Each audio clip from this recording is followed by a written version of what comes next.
This week it's the national championship game. So I tasked Kevin with fixing every Saints problem, but it can only draft Big Ten players, meaning Saints Vocational College, Ohio State is heavily involved.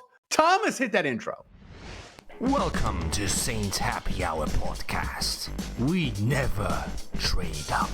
If there was a path to give up 3 first-round picks to get Jaden Daniels, I would do it. And I would pick Jaden Daniels. Now grab a drink and enjoy the show.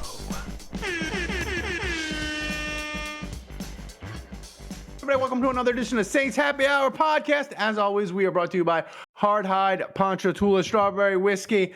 All right, I got Thomas with me running the show back in Poland. I got Kevin.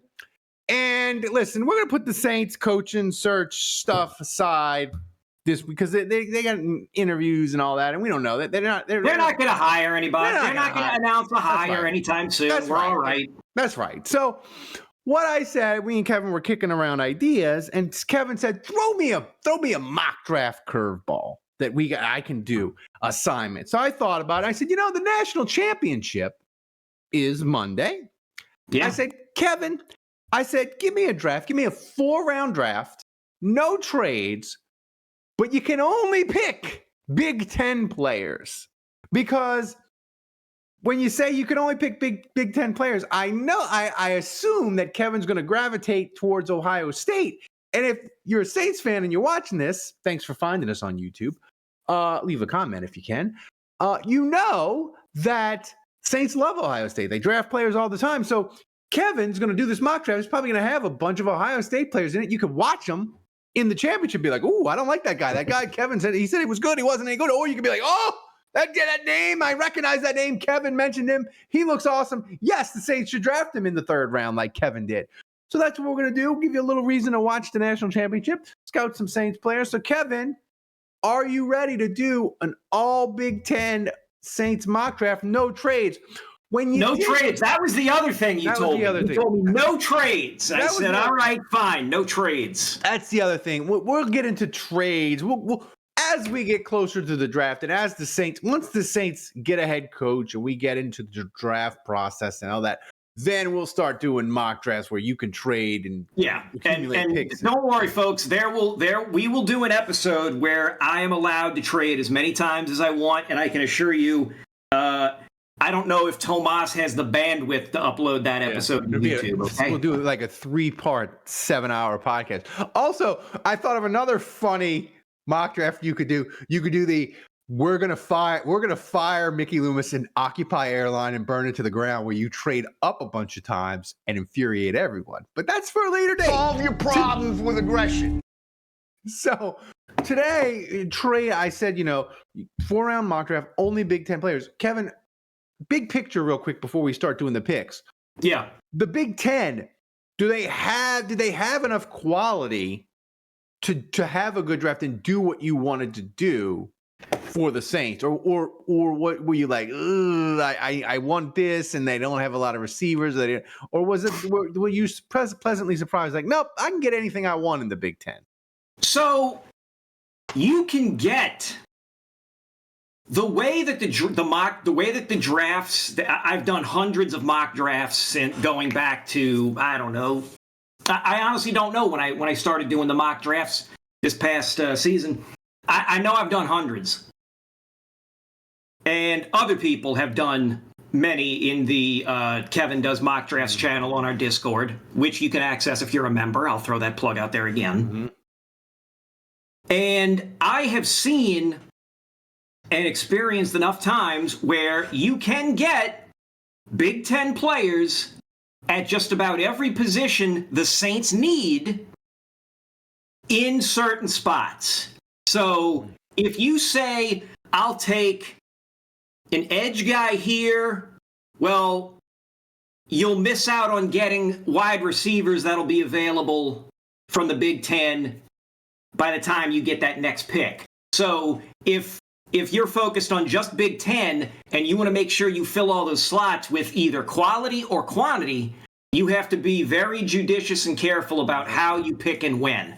I did a couple of couple of Big Ten mocks, and the first one I did is the one that I sent, and that what I learned was, if you think you're going to have a wide receiver available later, you will not. So if you want to get, honestly, Big Ten makes sense. If you want a tight end, and the Saints need a tight end, so if the cat from Penn State, Warren, if you get him first, okay, but you are probably going to miss out on. You are going to certainly miss out on getting Jack Sawyer at edge by the time you come back to 40. The thing I noticed the most was the other edge defender for Ohio State, JT. Yeah, it's a Samoa. I'm assuming an Islander last name.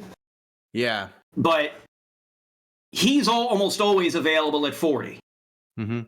But then you're looking at the defensive interior and all these other type of positions, and it's like you got to be careful about what you pick and when. What was the position where you were like, my God, they got a lot of people at that spot? Where where the Big Ten was deep. Big Ten?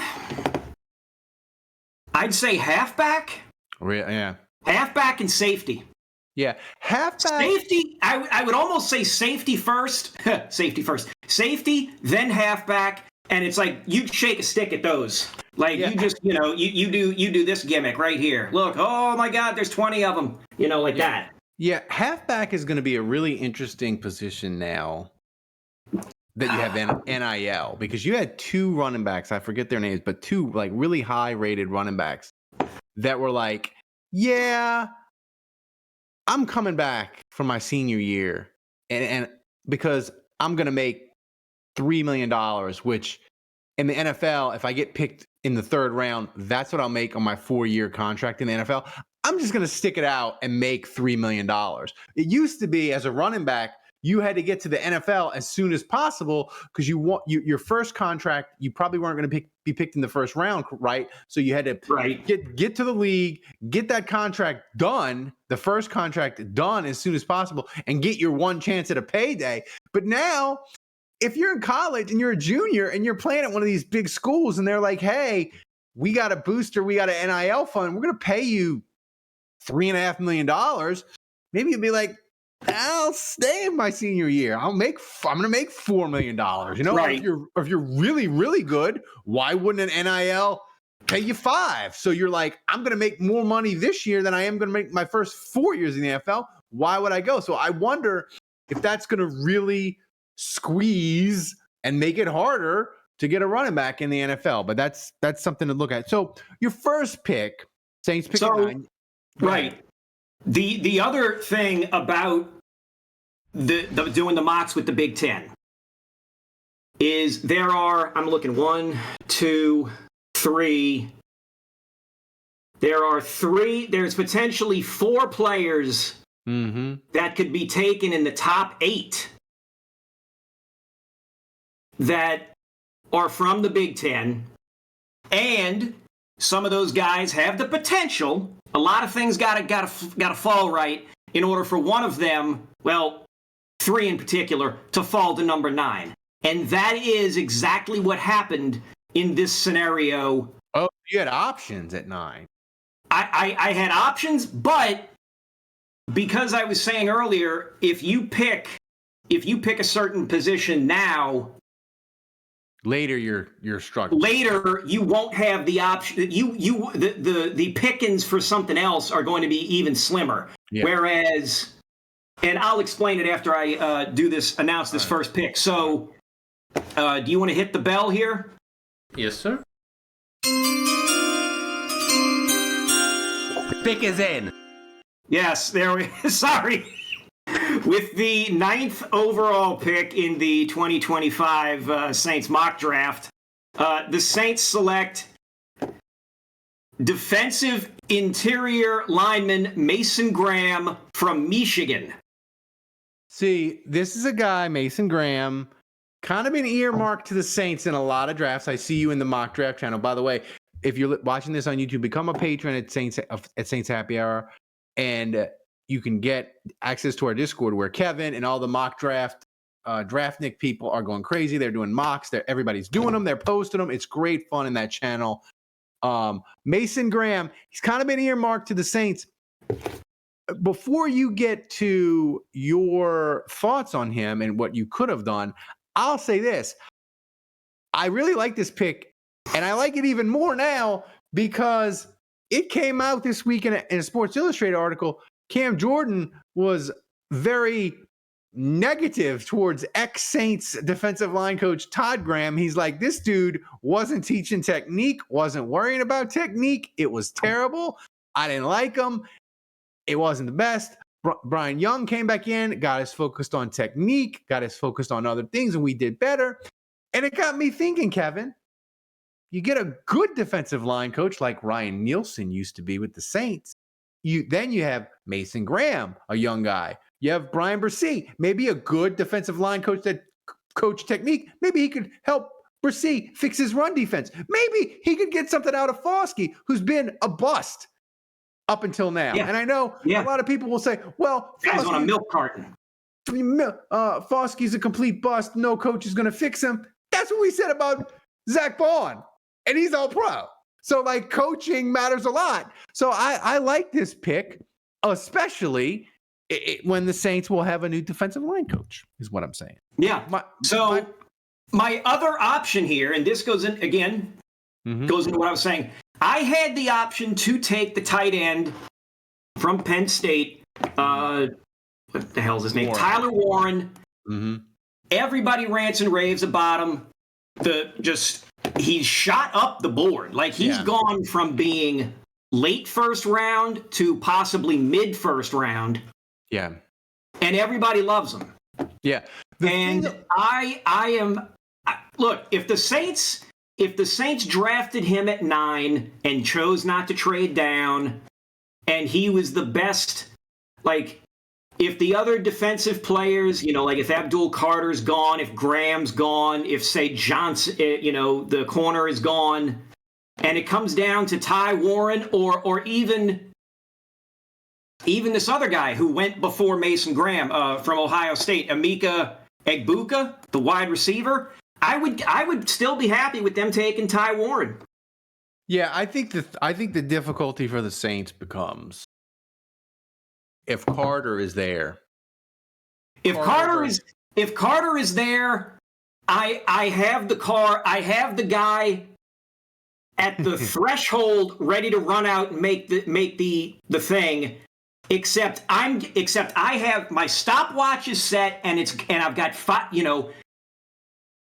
people have 5 minutes to make a phone call to me. And you gotta, and you have 5 minutes to make a call and make me an offer that is not just good, but obscene. Yeah, I think the Supreme Court would rule that it is pornographic.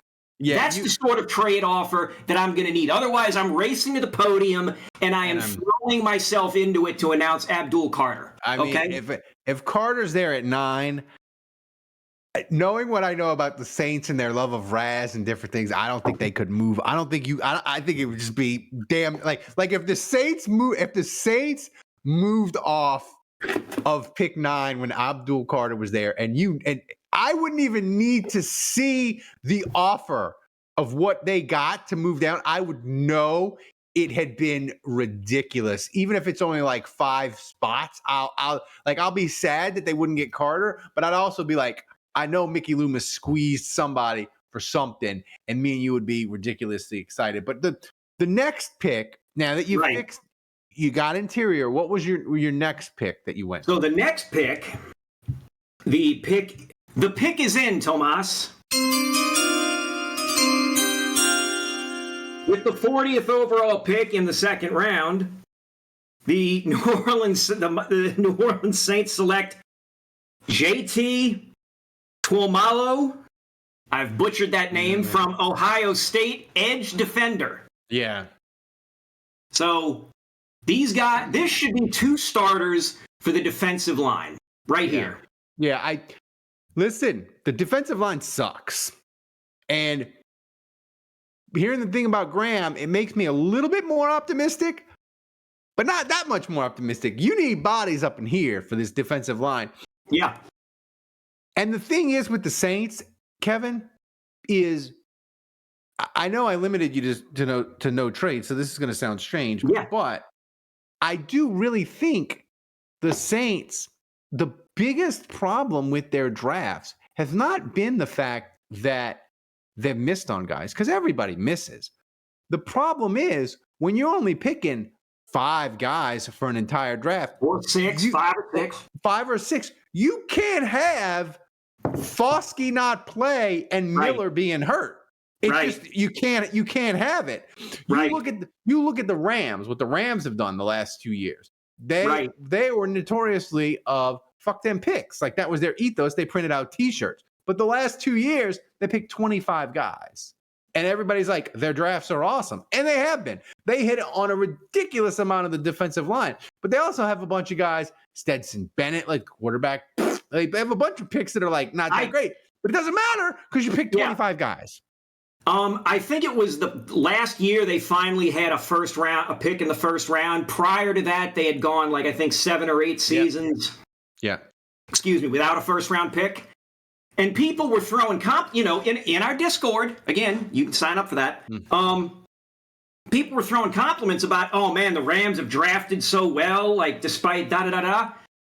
And I went and pointed out that the Rams are number 2 in having the most draft picks since 2000.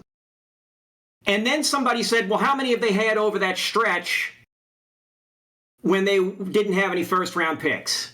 And I went and looked, and I did the math and the averages. They are averaging, I think, about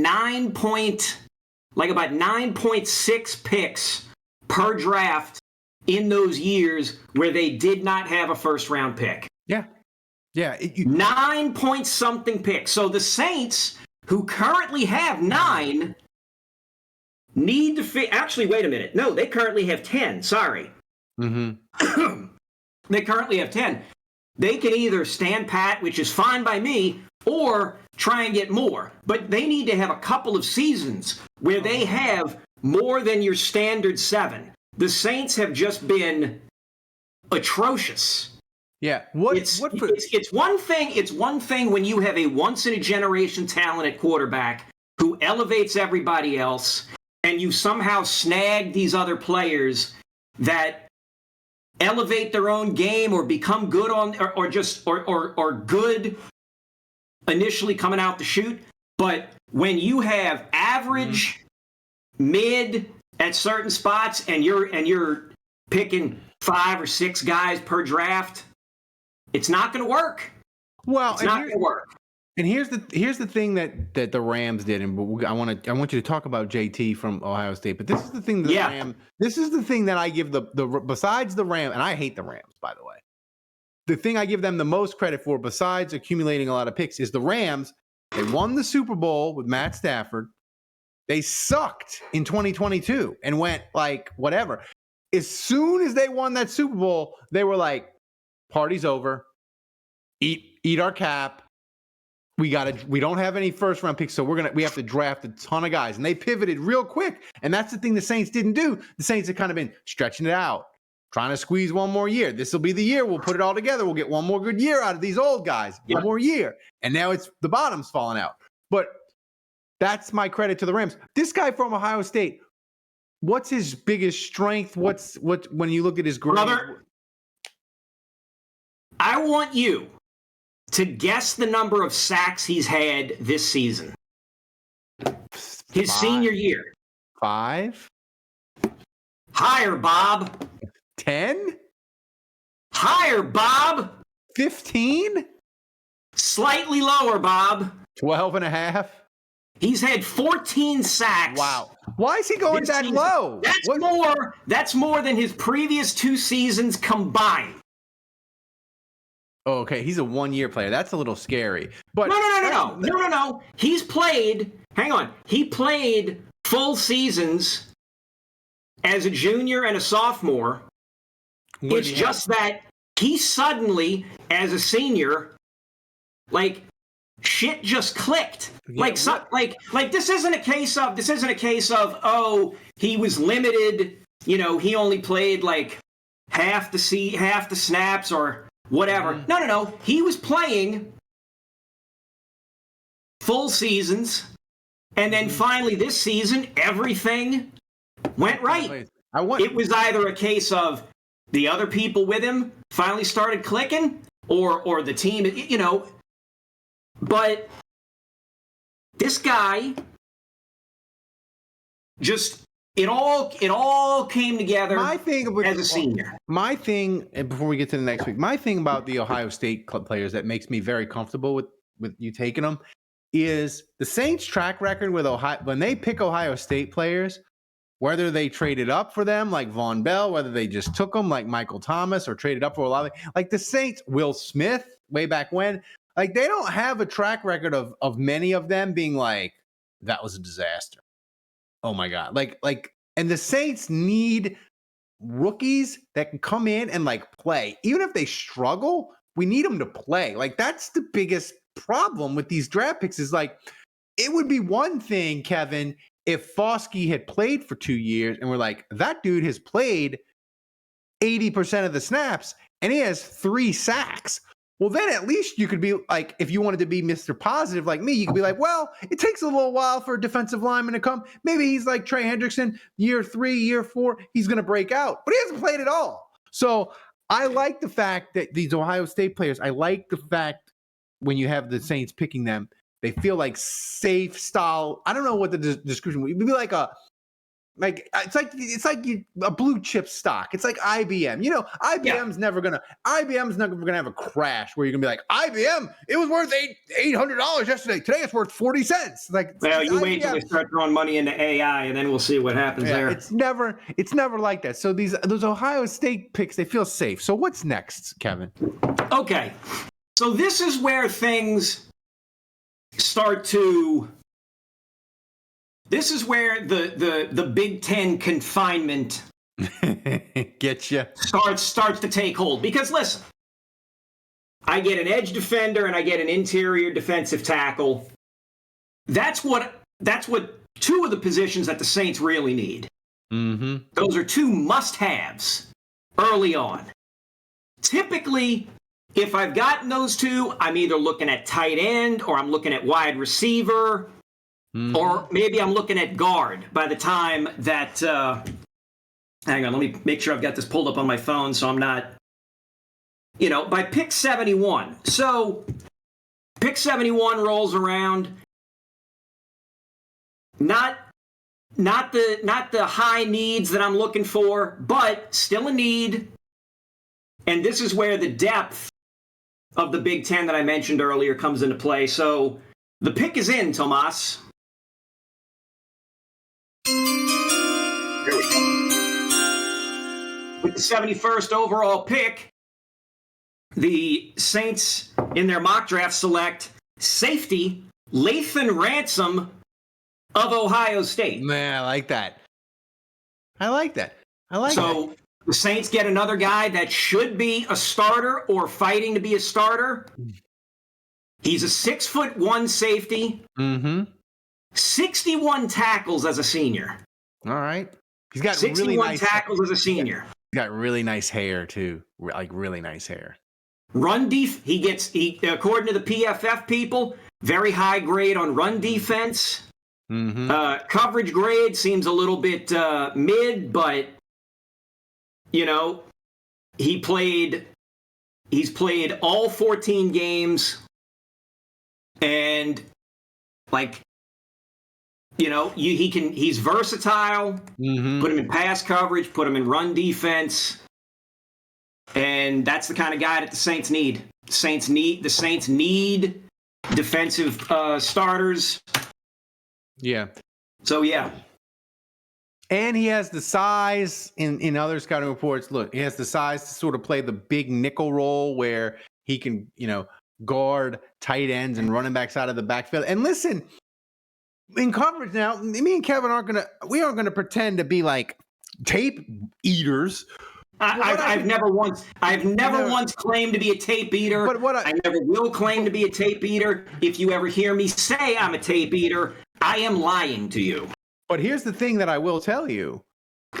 The way the NFL is now, you need multiple defensive backs. You need depth. You're going to play 5-6 defensive backs the majority of the time. Most teams do. So you need a safety like this who can cover your tight end, can cover a running back, can be versatile. I like it. It's going to be interesting to me too, Kevin, when, the thing that the Saints had with Dennis Allen for the longest time, because he had been there since they fired Rob Ryan like middle of 2015, right? Or end of 2015. So DA had been there since 2015 as the defensive coordinator. That's damn near a decade, right? Of being a defensive coordinator for the Saints. So my point is, the thing that the Saints had in sync with DA, especially in the secondary, because DA was a great coach, they knew the profile of the player to pick that DA liked, right? Like Adebo, very good pick. Ladham, like these corners and these safeties that the Saints would all pick. Alontae Taylor, I know he struggled, but if they move him back to inside, maybe he'll be better. But my point is, like, they knew the type that DA liked in the scouting department. Right. They could plug them off the line and they could hit them, and you got kind of a conveyor belt of just corners that were good. CD Deuce, like they hit them constantly. I mean, you look at the Saints, their draft pick to hit ratio in the secondary since 2015 is absolutely ridiculous. Thing is, will that change when you got a new defensive coaching staff? It'll be interesting, but I like this pick. And also, too, remember, Kevin, Honey Badger ain't young, and he didn't miss any games, but he got banged up a lot. And honestly, at safety, the Saints, there was a lot of, at the end of the year, you didn't really care so much about injuries because once they got to be like 2-7, whatever, you were like, it's done. But there were moments when they were still in contention, and they were, at the beginning of the year, even after the great 2-0 start, when Honey Badger was hurt. I remember me and you would do the preview and be like, man, safety, nothing better happened to Honey Badger because behind him, it's Will Harris, it's Howden, it's very right. The depth is not great. I would say the Saints have a ton of needs, and look, you can make a case for must for any of them. I would say safety. This is a great pick because safety really, like, they gotta get a guy that's going to start. So you got to get a guy in the first 3 rounds, I think, at safety, because safety is one of those things. If Honey Badger in his 30s gets hurt and you don't add a guy in the draft high up, you're looking around going, it's bad. So I like this pick. And Thomas, you can't get a picture of him. People, trust me, his hair is it's tremendous. So Kevin, what's next? What do you got next? This is going to be the pick from the Lattimore trade. Okay, so the next 2 picks were slight reaches. Okay. Because of position needs and things like that. Okay, so with the 110th overall pick, Tomas, the pick is in. With the 110th overall pick, the mock New Orleans Saints mock select wide receiver from the University of Illinois, Pat Bryant. Pat Bryant. All right, so is this when something's wrong, Kevin? I have someone else here, man. You sure? Oh, I'm sorry. Wait a minute. I'm sorry. In the 3rd round. Yeah. Pick 91. Guard, even though it says tackle on this thing, guard Donovan Jackson, Ohio State. Oh, another Ohio State player. It's my Big Ten. You could be honest, because I believe the Saints had years where they only scouted Ohio State players. Did you just go, when I said the Big Ten, did you just go to the Ohio State roster and just look? No. Here's the thing. First of all, I had to go and look up who is in the Big Ten still, and then who got added to the Big Ten. The Big Ten has 18 effing teams in it. It does. It's crazy. And yet, like, this is one of those things. This is like one of those This is like one of those things that annoys me. Like when a movie poster doesn't line up the names of the stars with the faces, how they're arranged on the poster. When you say you're the Big Ten, there are supposed to be 10 teams in the league. Mm-hmm.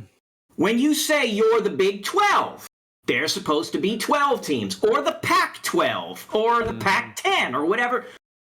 You can't call yourself the Big 10 and have 18 teams. Just call it the Big 18. I know that sounds weird. It sounds weird. But call it the Big 18. That's honest, at least.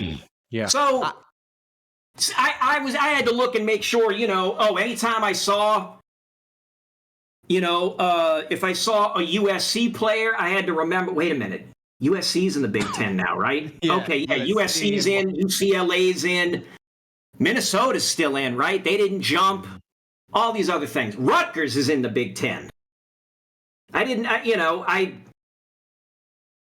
ended up coming into play later after the fact. But Donovan Jackson, I know it says tackle here, but he's really a guard. The thing I like about... And the Saints need a guard. Like, they desperately need at least one starting guard, if not two. Yeah, I don't know. I don't know why PFF would give you a B- here. The thing I like about Jackson is I always look for because I'm looking at the scouting report now. I always look and I like the guys when you draft them that when they say in high school he was 5 stars. Yeah, because to me, like, listen, I know you can name a bunch of guys that were 2 stars. And be like, he was a 2-star. He's Marcus Colston. He was no stars. He was at Hofstra and he succeeded. And I get that. But the majority of guys in the NFL, the majority of guys that make it, become starters, make a ton of money, make Pro Bowls, go all pro, and become really good, most of them are like 4- and 5-star guys in high school. And I just believe I want a guy that his starting point is like, oh yeah, he was 5-star in high school, and every freaking college that was somebody in America wanted him to be on their offensive line. Like, that's a good starting point. It's like I always tell you with Raz. Raz to me is necessary to have a high score, but it's not sufficient. Like, just because you got a 9 above on a Raz, it doesn't mean that I'm going to draft you, but it is sort of a separator out. Like, I much rather pick the guy who was the 5-star in high school that went to Ohio State that you're like, he needs a little bit of work, than drafting the try-hard guy who is like, he's the finished product. Like, I have no problem taking the try-hard guy in rounds 4 through 7. Yeah. I have no problem with that. You want to roll the dice? We go ahead. I try not to, that's part of the reason why I like acquiring more draft picks, so you can take more chances. That's right. Here's my question as we got 2 more picks to go, but here's my question so far, because I think, like, for the Saints, probably these like 4 guys here, or if they knock on something, if they trade up and they got a 5th guy in the top 100, like this is gonna be the guts, the meat of the draft. If I told you right now, Kevin, which, by the way, I really like this draft. I know it doesn't have any it doesn't have like skill position guys. Often get people excited, but I really like this draft because I think this is the kind of draft that can, if you hit on a couple of them, you really start to solidify and make improvements on the lines and that sort of thing. But if I told these should be starters, yeah, these should be 4 starters. And so Donovan Jackson is a left guard, so he immediately is getting slotted in ahead of Udo, Landon Young, Shane Lemieux, and Nick Saldiveri. Like, those guys can fight it out to be backups for something else. Yeah. Here's my question though to you. If I said to you right now, these 4 guys, 2 of them are going to be very, very solid starters, and we're going to be immediately happy that they drafted. One of them, complete bust. One of them, borderline starter backup. He'll stay on the team his whole time. He might even get an extension, but he's kind of like a Traquan Smith. He's there, He's NFL quality. He's definitely not a hit, but he's not as a bust. So you get to pick two guys that are absolute stud starters to begin. Who would you pick? I would take the edge defender. Mm-hmm. Again, I'm not going to try and pronounce that last name. I would take the edge defender, JT, and I would take the guard. Ooh, you give me those two guys. One, because if we got a guy at the edge who can get sacks and hurry the quarterback and get pressure, I'm fine with that. That's great. The team needs that. The team needs interior protection for the quarterback and to potentially open up holes for the running game, which again the Saints need. If the safety that I picked here was a bust, that's who I would pick out of the remaining two. Is the bust would be the safety. Even if the interior guy, Mason Graham, was somehow a bust, I could live with that. Give me the edge guy and the guard as the two studs, if you will. Yeah. All right, so now we go into round 4. This is the Saints' 4th round pick. They have one more after this in our 4th round mock from the Washington Commanders. What did you do with the Saints' 4th round pick? I mean, I already announced it. So this is where I was looking for. This was sort of a reach here, but again, I needed more. Wanted to try and find a guy who I felt could make the team and who would have a chance to start based on what we saw in 2024. So the pick is in, Tomas, or the pick's been in. With the 110th overall pick, the Saints select wide receiver Pat Bryant from the University of Illinois.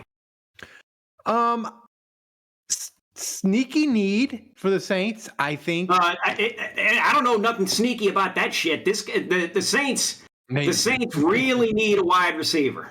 Yeah. This guy is 6'3" for starters. Yeah. That's the thing. That's the thing that sold me.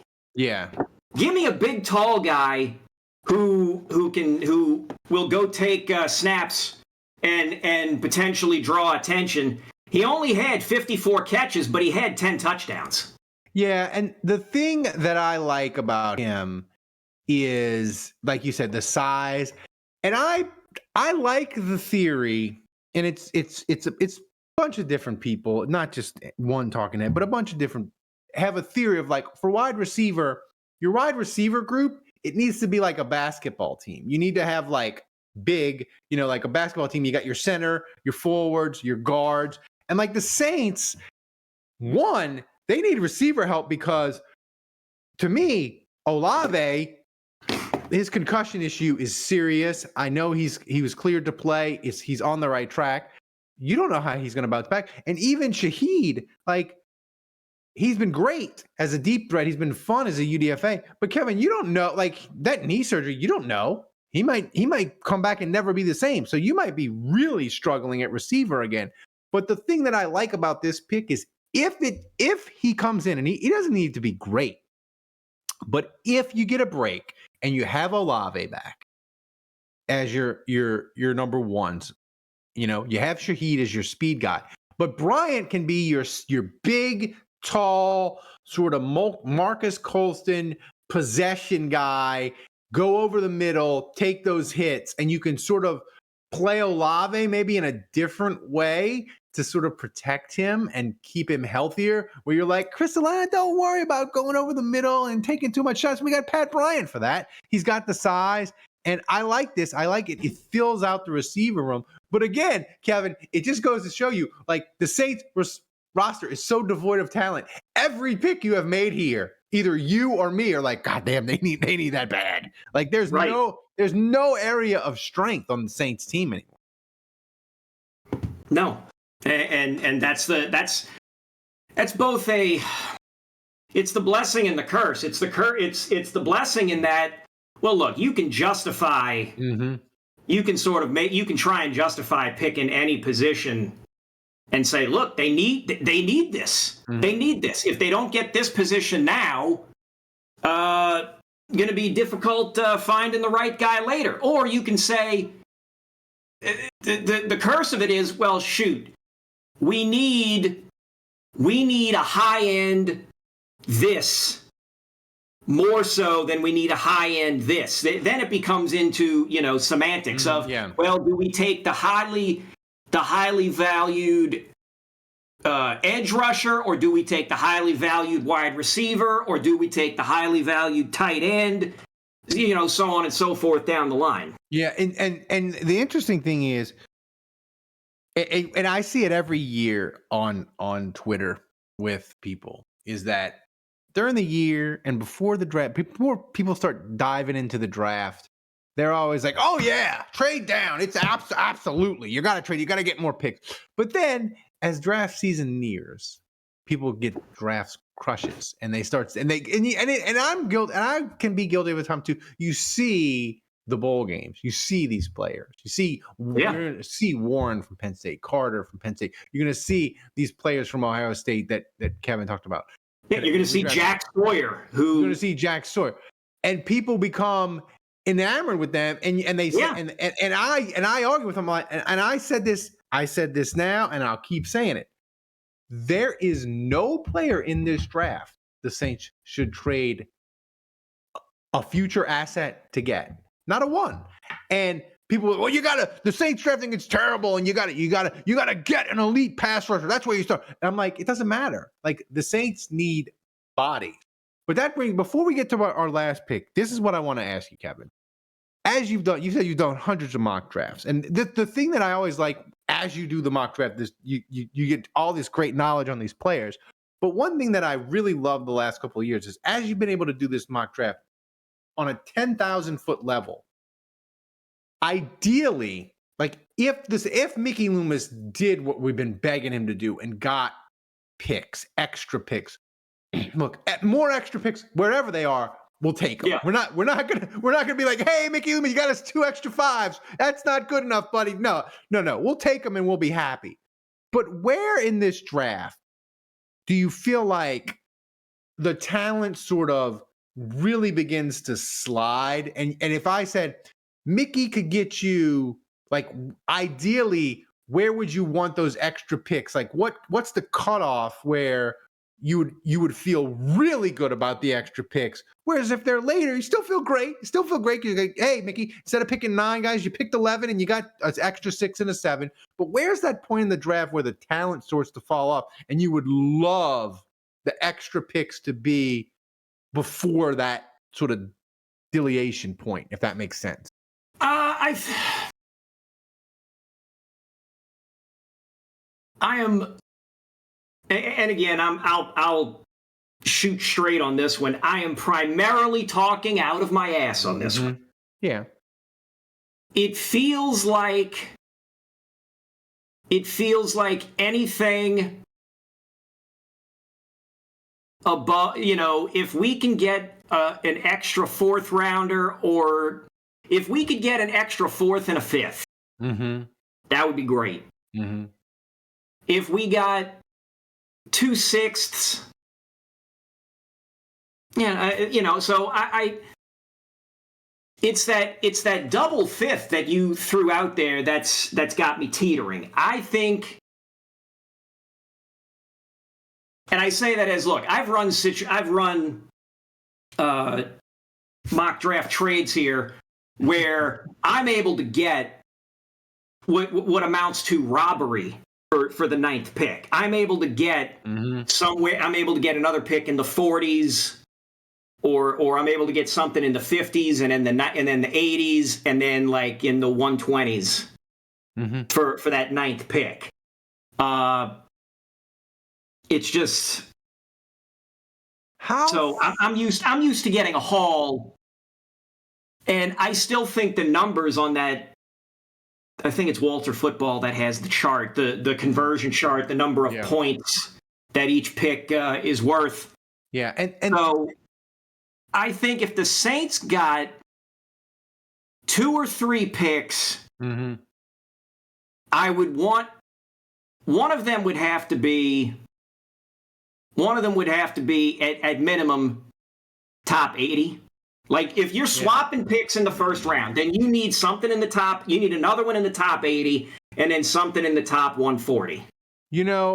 listen, Mickey Loomis hasn't done it, so I always feel like we're talking on hopes and dreams that never come. Well, right. I mean, we're 4 months out anyway. But here's the thing that I would really love the Saints to do, and here's a thing where I believe it is like a, I don't know if you call it like a blind spot or like a market inefficiency with the analytics nerds and the draft people, is they view future picks as like they believe like a future first round pick does not have the same value as a first round pick. Like they devalue it. Like they're like, a first round pick next year, if you project that team to be in the 20s, it's really not a first round pick. It only has the value of 40 or whatever because it's devalued because of the future. And I just vehemently disagree with that. In the fact of like, if you give me future picks, a future first round pick is a future first round pick, nerd. I don't care what you tell me. I don't care what your chart and your valuation tell me. So it would drive Saints fans crazy, Kevin. This scenario would drive them absolutely crazy, I think.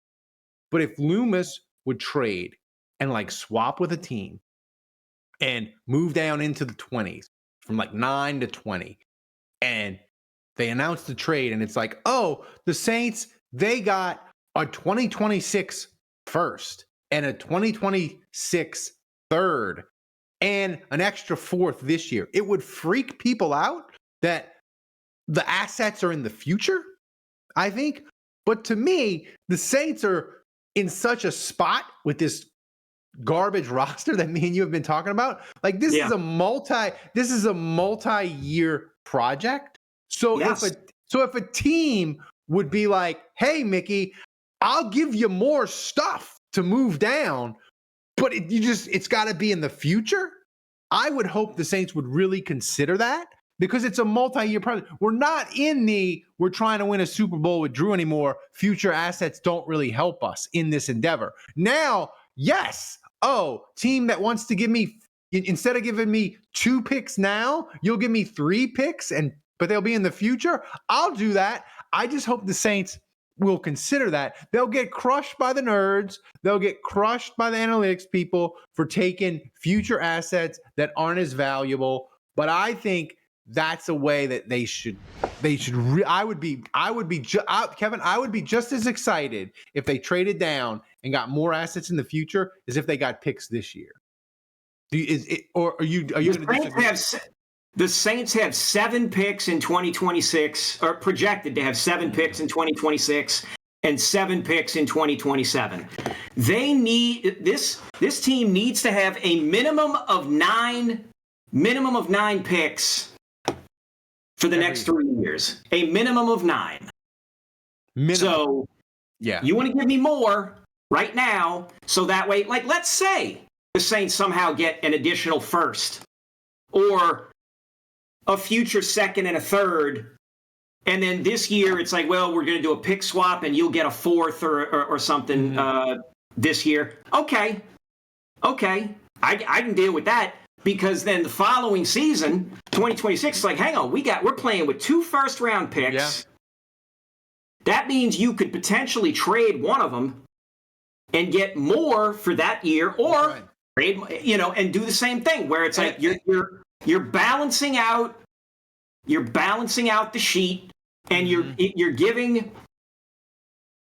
then giving a chance to the guys you draft in 2025 to play.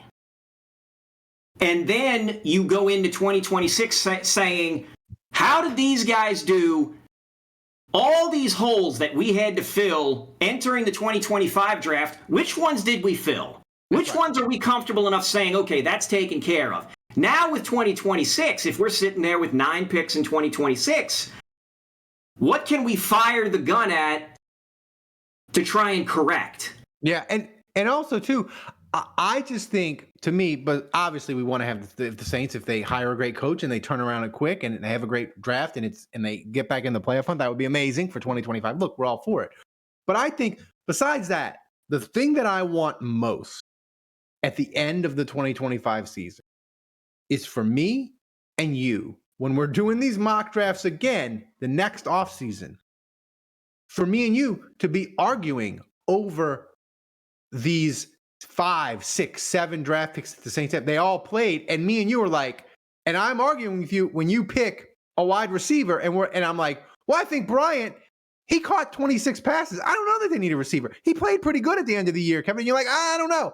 And we have all these kids that are playing, and we're arguing over, are they good enough to believe in?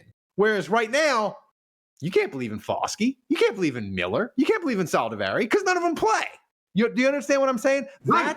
That's the core argument that I hope to have next off season with the Saints. Let's get to your final pick, though. Okay, so the final one, again, another slight reach, but I looked at it from the position of, well, we need a starter or a guy who can compete for the starting job. And so the pick is in. The pick is in. Closed it again. All right. With the 127th pick in the Saints mock draft, the Saints select from Ohio State cornerback Denzel Burke. Yeah, I mean, listen. They picked Kool-Aid last year. They traded up. They didn't give up too much, but it was still infuriated you beyond no end. It annoyed me. It infuriated you when they traded up to Kool-Aid. But they didn't give up too much. But here's the thing. You traded Lattimore, Adebo, broken leg. I don't think Adebo, I know the Nick Underhills and the triplets and different people are saying, oh, the Saints want him back. He might come back on a 1-year deal. I don't think he's going to come back because I don't think the Saints are going to have any money. And I think there's going to be a team out there that's going to look at Adebo's 2023 and his early 2024. And they're going to be like, hey, Adebo, we'll pay you $5.5 million. We're going to roll the dice because we have, the New England Patriots with $130 million of cap space. I could easily see them being like, Adebo, here's $7 million. We got to spend the cap space some kind of way 1 year. And the Saints are like, we can't pay $7 million. We have 80 cents of cap space. So I think corner, another one. They need it. Again, all these are all guys who should be either starters or competing for a starting role. And the thing about Burke in the 4th round here is that, okay, let's say he goes out and it's a turd in the punch bowl situation. Well, you go to 2026 and you're looking at, well, did we improve the defensive line? Did we improve with the pick at guard? Did the safety improve? Did any of those improve? And then when you say yes, then you say, okay, we can now prioritize cornerback. And then you're looking at using one of those 1st-round picks or that 2nd-round pick on a corner. Instead of saying, oh, we're prioritizing these other things. Yeah, and here's the thing. Like, a corner, like, I'm looking at his draft. Like, they're like, he's not a great tackler. What corner that's ever been really, really good in the history of football where you're like, that guy was a great tackler? Like, corners, they don't tackle, man. Corners, their job is to cover the receiver. That's it. Like, cover receivers, make pass breakups, get interceptions if you can. Like, tackling, like, it's not, you're not a defensive lineman. You're not a linebacker, right? He runs a 4.5. He's 6'1". That's a little bit. But like you said, these guys, they've all got to be playing. Like, to me, the Saints, they need guys that are competing. The Saints, we used to joke about the Sean Payton, like, medical, the red shirt year, right? Right. The Saints, they cannot afford it. Look, they need to get fortunate. If a guy gets injured, he gets injured. But you can't just have a guy like a Pat Bryant where you're like, wait, they put him on IR and he wasn't injured. He was practicing. He was playing in these games in the preseason. Oh, he's the red shirt, I guess. You can't do that. Those days are over, man. These guys got to be playing. The fun thing was, though, Kevin, if you draft 4 Ohio State guys, yeah, like, they'll know each other. Maybe they could room together, They could Yeah, do, there'll be some familiarity. With a rookie. I did with the rest of my. If Tomas wants to show the rest, I don't know if he has the ability to, but I do. I did pick another Michigan player later, just so that way Mason Graham wouldn't feel like outnumbered or anything, or too outnumbered. I ended up picking a Rutgers guy next. There was a tackle. There you go, Holland Pierce. He's just a giant human being, and so I just said, to hell with it. Let's pick a tackle and put the fear of God into Trevor Penning. I picked up another cornerback. This was a situation where I couldn't find a Big Ten player that was high up. It would have been an even worse reach. Yeah. And then finally, that's where I grabbed the halfback. I was like, oh, yeah, I haven't grabbed a halfback yet. And then at the very end, I grabbed a USC player at linebacker. Like the Saints do need a linebacker. Maybe this guy makes the team. Look, it's a 7th-round pick. Maybe he makes the team on special teams. I'm thinking, where can we plug in? Where can we plug people in? Where can guys have a chance at getting snaps? Yeah. They need or competing to play. One thing that I forgot to mention that to me is incredibly important when you trade down in one draft and you get a future first or second round pick in the next draft. One thing I forgot to mention that is very important to me personally, and I think Saints fans, as we go through this time where the Saints aren't going to be a Super Bowl contender and they struggle, it makes the season more enjoyable. If the Saints make a trade with whoever, the Steelers, the Ravens, whoever, and they get or probably a good team or whoever it is, and they get a future first, you get to hate watch that team every week because you say, oh, we got a future first from the Broncos in 2026 to move down. Oh, I get to hate watch the Broncos because I want that pick to be higher. And that's just very enjoyable to me personally because I'm a hater. And like to be able to just root against viscerally another NFL team that's not Atlanta, but also it have a tangible benefit. Like I just root against Atlanta because screw Atlanta. I hate them. They suck. I want them to lose and be tortured and have horrible things happen to them. But if I'm rooting against the Rams next year and I'm like, oh, Stafford broke his hand, they're 3-8. This is amazing.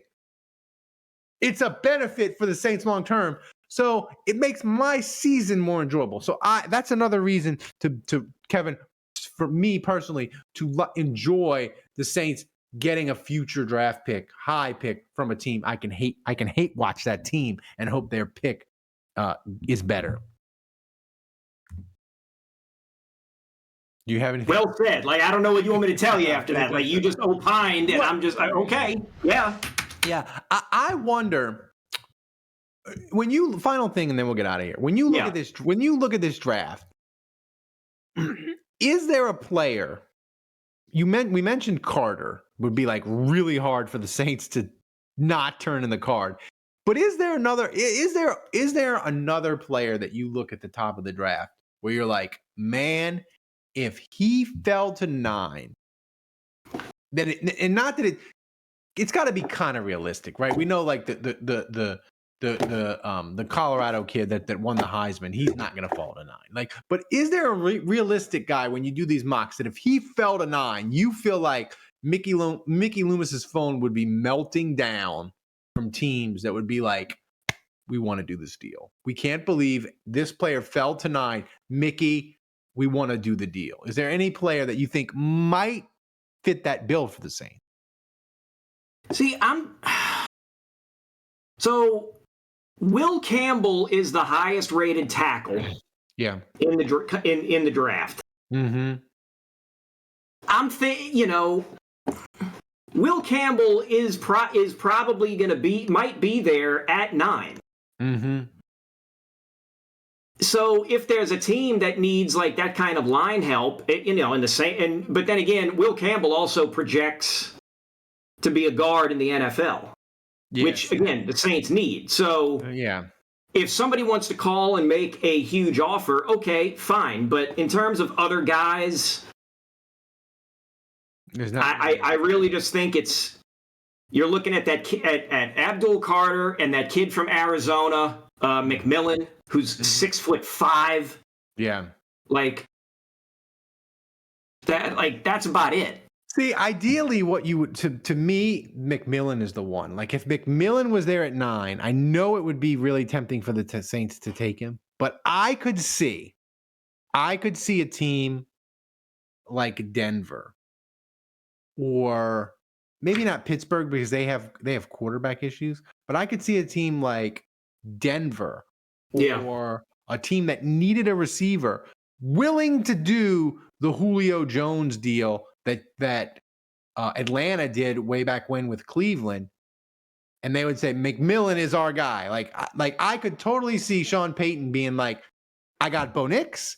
Now I'm going to get McMillan. I'm going to get him a weapon, and we're going to be off and running in the AFC because and that's him or Carter. I just think the Saints would get an offer that would be incredible. Will they take it? Probably not, and crush me in Kevin's dreams. But I'd love them to have the opportunity. So I love these Kevin. The mock drafts.